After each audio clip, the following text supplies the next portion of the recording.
funny stuff. Okay, so, oh god, yesterday,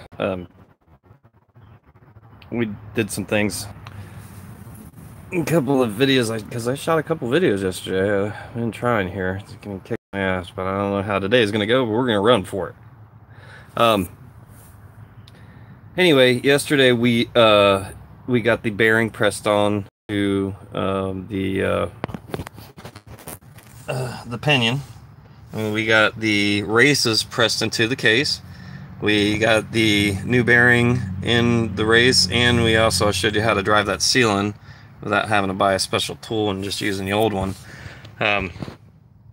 With that said, today we're gonna do the most important, and I might break this up into two videos. We shouldn't. I mean, it's pretty easy to put up there and do what you need to do.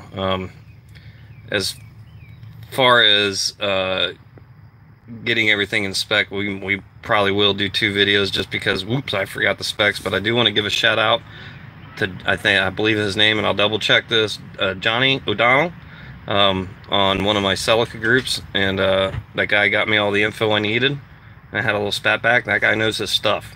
So if you happen to be on that page and you're talking to him, he knows. There's a guy, what he writes on it every time, it seems like. So with that said, I appreciate that. Shout out to you, buddy. And then we're gonna get started back on this. And basically what we're gonna do is we're gonna take the pinion with the crush sleeve on it and get it in the housing and start tightening everything down. Now if you read the instructions on this, you're supposed to put the pinion in. Oh god, that's except my shoulder. I just got back from shoulder therapy, so my shoulder's like really kicking my ass right now. I'm probably gonna have my kid come out and do some of the final torques on this, to be honest, or my wife if she happens to be standing there. The thing is about these crush sleeves, you know, and I tell you, if you see somebody with a pinion seal leaking, they always, you know, you take, like, a customer comes in the shop and they go, hey, my pinion seal's leaking. They go, well, how much is it going to cost to fix? And then the guys at the counter are thinking it's just a seal, and then the guys in the back, you know, some of them, they don't always want to get into it. And let me tell you why, service guys, service writers, why, and if you're a tech, why some of the older guys, when they see something like this, they turn back and they go, well, really needs to get new bearings in it. And they go, whoa, hold on a second here. We got just a seal leaking and you're wanting to do a complete diff rebuild? And they're going, yeah. This right here is the reason why. And what this does is you have a bearing sitting here. You get the bearing sitting here, and then you have another bearing sitting here. And as those bearings are being crushed together, when they sit inside the race, when those bearings sit inside the races, you know, if you put too much torque on those bearings, then they just cut into the race, and then they just wear the bearings out because they're getting too hot, and they can't really allow oil to get passed through there. Now, if you're sitting too loose, and then you don't have good tension, and you start getting gear wear, but more importantly, you know, this starts slamming around. So these things, it's like a good woman. Okay, when you get them tight, you want to do it once. I'm telling you, divorce sucks, so you only want to do it one time, guys. But it's like a good woman. You want someone that's going to roll with you. So you want it rolling the whole time we're tightening it down. We want it rolled, but we also don't want it too tight, and we also don't want it too loose. Anyway, with that said, we want perfect conditions of the Goldilocks effect, if you will, and there are certain specifications that you need to follow. And like I said, this is one of the parts where everybody doesn't know what to do. But once you crush, you know, once you start crushing this, and if you read the panels, or you read the instruction manuals, the instruction manuals will tell you once you get preload set on this, then you're supposed to take it back apart and put the seal in. And Johnny and I both said the same thing. I've done many of these, and you follow that instructions, and there always seems to be a problem. It's a pain in the ass to get that and follow that. Now, if you're doing like a Jeep, you're good. You know, a little bit heavier, dudier. I don't know why these Toyotas, man, they're kind of finicky. So with that said, we have found it easier to put the everything in, run it down to spec, and call it done. And once you do that, that's the way to go on it. But these sleeves, the way these sleeves are designed, they're designed to hold tension on both of those bearings to keep that proper preload there. When you start tightening these down, these will actually crush down. And I have the old one. Let me get the old one up here so you can see the difference. And it's not much, you know, so it depends on what you're doing. But if you look, the height, you know, obviously there is a height difference there on these two, and you can see this one's how it's kind of rolled out there on that crush sleeve. But you got to think, you know, I mean, this thing's been in here 35 years, you know, 30 something plus years. You can't tell me that this little piece of metal, after you beat the crap out of it after a while, since it's not fresh, isn't going to be a little weak. But we don't have much here as far as tension goes, so that tells me when we get this into place, you know, you run it down with a gun, you're gonna be screwed. Follow the specs, get a torque wrench out or a bar, and nice and slow on getting these things in. So last night, and I know they don't call for this in the book, but I'm just doing it because I'm anal retentive here on these threads right here. I did put a little Loctite. I didn't put a red Loctite because it's not a heat related. I just put regular old blue in there, and hope for the best on the blue. So I'm going to set you down here so you can kind of see what I'm doing. I can have the freedom of both my hands, so I think that's it. Alright. Now, if you guys haven't noticed, I am not the perfect camera guy. I've never done a YouTube video, and these are the ones I'm doing, and, you know, tough shit, deal with me. I'm not a paid actor. I don't even think I'm asked for... I don't know. We'll do whatever. But the crush sleeve, once you get the bearing on, don't forget your washer when you're pressing it on. And like I said in the last video, you want to make sure that thing can spin. So we put the pressure, or the crush washer on there, crush sleeve, or whatever you want to call it. And they already have pre-lube in the seal here. But what I am going to do, and that's just me, just a little extra Loctite there. I'm going to do, if I can find it.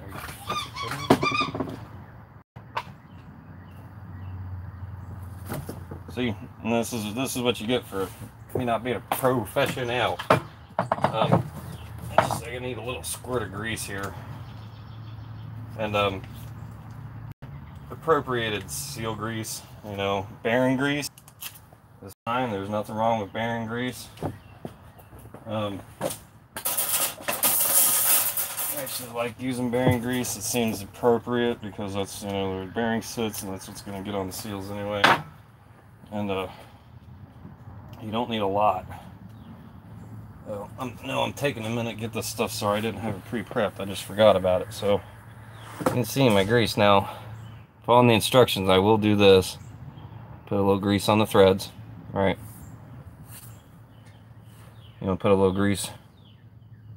You're on the washer. And the reason we're doing this is because as you're starting to tighten this sucker down, you don't want any interference. I'm going to put some at the bottom of the nut here. See, now I'm putting very light. Everybody wants to go crazy with this. Just put a light coating on. That's all you need. And then on the shaft itself, right here, I'm going to go around there. Real light coating. Now look, the way the seal's designed, you want to put some grease up in here too. And you can see that it, I don't know if this touches or not. I honestly don't know, and I kind of don't care. But I'm going to put some grease up here because I just want to make sure. If you put it on dry, it can catch on this and rip that whole seal. I don't know if that's actually an issue or not, but in my mind, I can see that happening. So I want to make sure I'm good and lubed in that area as far as small grease goes. Now, one of the other things that you want to do before you start on this, get a little bit of oil, Diff oil, on the bearing on the inside of this case. God, being a limp, people. Just make sure you got no crap in there, and you can see how clean it is in here. At least I hope you can. Once I get that wiped out, wipe off of the camera, sure. Alright, put some gear oil in there yesterday on that top race. So this one I'm just getting some gear oil on the inside of this race here. It's pretty sticky stuff. And then all you got to do is take your pinion in here and slide that through. Be careful of your seal. When your seal doesn't make it seal, I'm going to keep my finger up there so we keep this thing up and high. Now, your seal doesn't come from the pinion itself. Get that in front of the camera. It doesn't come up here. It actually comes from the housing, or from the flange. Now, if you see any wear in your flange, you know, a hard wear, like I can see a spot in mine. I don't know if you can see that or not, but there's a little spot in mine. But I've run my fingernail across it, and that's generally all you have to do is just kind of run your fingernail across it. You can see, you just kind of play with it a little bit. Now, you want to always spin this thing, like the whole time you're even playing with this, you want to spin it. You put your washer in, and then you get your nut in. Now, I tell you, I can take a nut, I can take my thing here, and I can run this thing down. Just make sure. So that's as tight as I can go by hand. I'm sure if I get a socket on here I can go tighter. But once you get to this point, you'll notice that the shaft, well, it's not supposed to be like that. And this is where I say that the tightening sequence is the big deal here. Now, following from the book is we're supposed to start off with 80 foot-pounds of torque. And then you just need a tool, something, anything, and you're going to have something stout. A pair of vice grips or a big channel lock ain't going to do it, or you're going to mess up your flange. But you need something in the holes to where you're going to be able to hold this flange steady.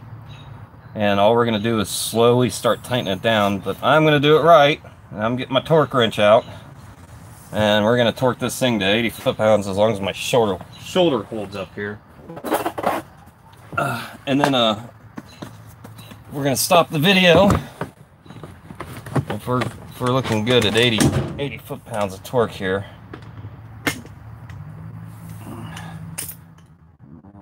50, 75, that would be 80. So that's where we want to stop. Now, you'll probably notice when I start jamming away at this thing,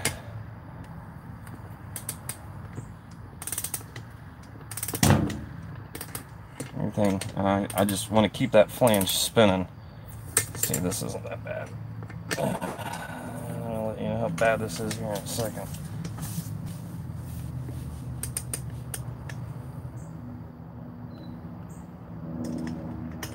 Now, I'm going to stop. It didn't click. You didn't hear that. See that? That's what you want to check for that stuff, man. I mean, it feels like it's right, but you go wrong on this, you're kind of screwed. Okay, there's my 80. And that's your first torque spec. 80. See, this is kind of a pain in the ass. Spanner wrench. That's really all this is. Get in the fucking holes. Come on, put some hair around, people. Alright. Okay, now following the guide, it's supposed to say that I'm supposed to, the specs, I'm supposed to up my torque wrench 9 foot-pounds and go from there. Now, but you can still see torque to 80, we have play. Do I want to keep spinning it? Hell yeah, I want to keep spinning that thing. And I'm going to keep spinning it to torque it, so let's go up to another. Now what's going to happen is I'm at 80 now, so 85, I'm close to 90 now. Now just open up that 10 pounds, we're going to get a couple more threads out of it, obviously, as far as the tightening goes. And then There's 90. That's a little bit more. And you can tell, look. This is where a lot of guys will get guns out and just start running it down. But what happens when you start running it down is you can make mistakes. You get it too tight. There's no coming back from that crush. So once you crush that, it ain't boinging back. It's crushed. And then you got your bearing sitting up here, and then you come to take off and take everything apart. Well, you got to tighten it up and get it in your spec. You're sitting here, and then you got to play in there. And this is going to wear the bearing out. Don't be stupid. Don't be stupid. So go up a little bit more. My arm's started getting worn out. Now, really, what you can do is you can tighten this down with with the regular pry bar or a breaker bar. You can do that until you have no vertical play like this. You can do that, but this, using a torque wrench, you're going to get a little bit better spec out of it. You're going to have a little bit more control over what's going on here, and it's not the most doable thing, but see? Fuck my shoulder. Okay. So let's up this another 10. I don't want to keep going until we don't have any play there.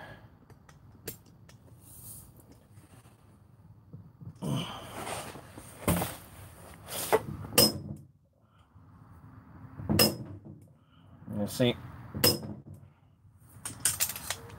So slowly but surely, let me get that in. So I'm at 100 now. And I got a lot, so I'm going to go ahead and book on up to 125. I think stop at 170 something. I don't know. I tell you, that's a lot of. See, now I got some movement out of it, so I know at this point, crushing that sleeve. Shit. Check. Oh, I got a ways to go. And you can get a 3/8 on here. I got a little 3/8 gun here. And again, spin it. It's only going to get so much.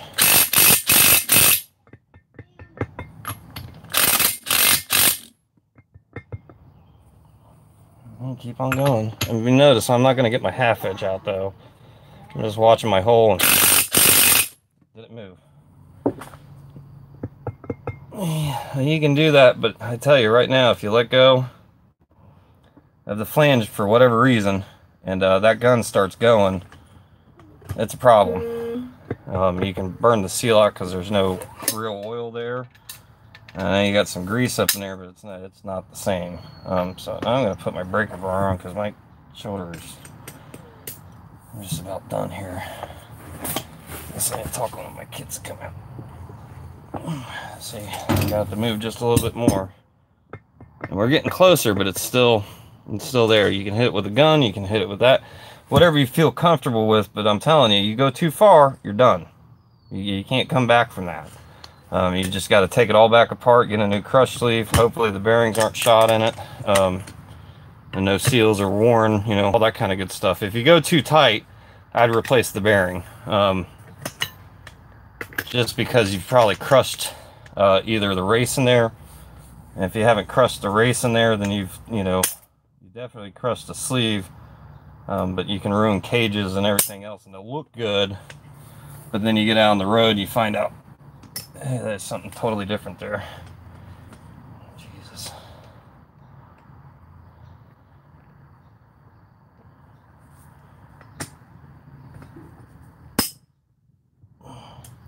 Alright, let's see. Now I'm going to keep running that until I hit the spec. And the spec is basically, when I'm going to pick up that flange, there's nothing going to be moved there.